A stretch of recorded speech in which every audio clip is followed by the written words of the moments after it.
Hi friends, my YouTube ചാനലിലേക്ക് എല്ലാവർക്കും സ്വാഗതം.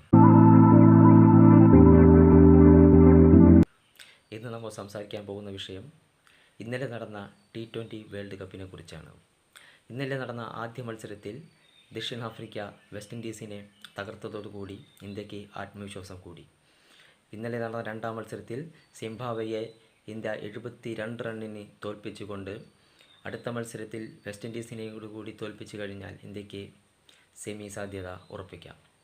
ഇനി മത്സരത്തിലേക്ക് വന്നാൽ രണ്ടാം മത്സരത്തിലാണ് സഞ്ജു സാംസൺ ഇന്നലെ ഇറങ്ങിയത്. സഞ്ജു സാംസൻ്റെ ബാറ്റിംഗ് മികച്ച തുടക്കമാണ് ഇന്ത്യക്ക് നൽകിയത്. 24 റണ്ണാണ് അദ്ദേഹം സ്കോർ ചെയ്തത്.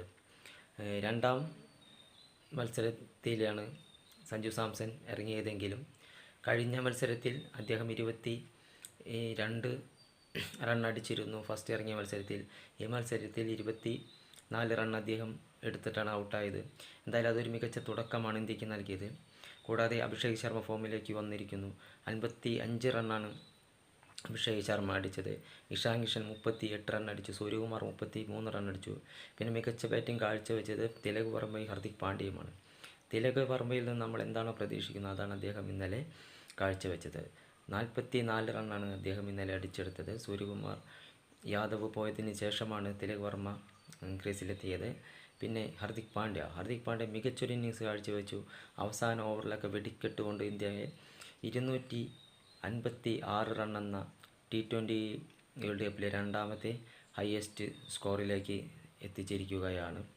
50 റണ്ണെടുത്ത് പുറത്താകാതെ ഹർദിക് പാണ്ഡ്യയിൽ നിന്നും.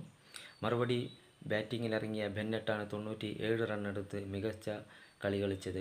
ഇന്ത്യക്ക് വേണ്ടി ഹർഷദീപ് 3 വിക്കറ്റ് എടുത്തു. ബുംറ മികച്ച ബൗളിംഗ് കാഴ്ചവെച്ചു. വിക്കറ്റ് കിട്ടിയില്ലെങ്കിലും മികച്ച എക്കോണമിയിലാണ് ബുംറ ബൗൾ ചെയ്തത്. പിന്നെ വരുൺ ചക്രവർത്തിക്ക് ഇപ്പോൾ റണ്ണ് ഒരുപാട് വിട്ടുകൊടുക്കുന്നുണ്ട്. 1 വിക്കറ്റ് ആണെന്ന് തോന്നുന്നു വരുൺ ചക്രവർത്തിക്ക് കിട്ടിയത്. പിന്നെ ഹർഷദീപ് സിംഗ് 3 വിക്കറ്റ് എടുത്തു. അതുപോലെ തന്നെ പട്ടേൽ അദ്ദേഹവും റണ്ണ് വിട്ടുകൊടുക്കുന്നുണ്ട്. അപ്പോൾ അതൊന്ന് ശ്രദ്ധിക്കേണ്ട കാര്യമാണ്. പിന്നെ മികച്ച ഫീൽഡിംഗ് എന്ന് പറയാൻ പറ്റില്ല, ചാൻസുകൾ ഉണ്ടായിരുന്നു. മിസ്ഫീൽഡൊക്കെ ഇന്ത്യൻ ടീമിലും ഉണ്ടായിരുന്നു. അതുപോലെ തന്നെ ഒരുപാട് ചാൻസ് സിംബാബ്വെ ടീം ഇന്ത്യക്ക് നൽകി. സൂര്യകുമാർ യാദവിൻ്റെയും ഇഷാൻ കിഷൻ്റെയൊക്കെ ക്യാച്ചുകൾ അവർ നഷ്ടപ്പെടുത്തുന്നത് കണ്ടു. എന്തായാലും ഇന്ത്യക്ക് ഇപ്പോൾ സന്തോഷത്തിൻ്റെ വാർത്തയാണ് വന്നിരിക്കുന്നത്. കാരണം ദക്ഷിണാഫ്രിക്ക വെസ്റ്റ് ഇൻഡീസിനെ പരാജയപ്പെടുത്തിയത് കാരണം ഇനിയുള്ള മത്സരത്തിൽ വെസ്റ്റ് ഇൻഡീസിനെ തോൽപ്പിച്ചു കഴിഞ്ഞാൽ ഇന്ത്യക്ക് വളരെ സിമ്പിളായിട്ട് സെമി പ്രവേശനം പുറത്ത് ഉറപ്പിക്കാം.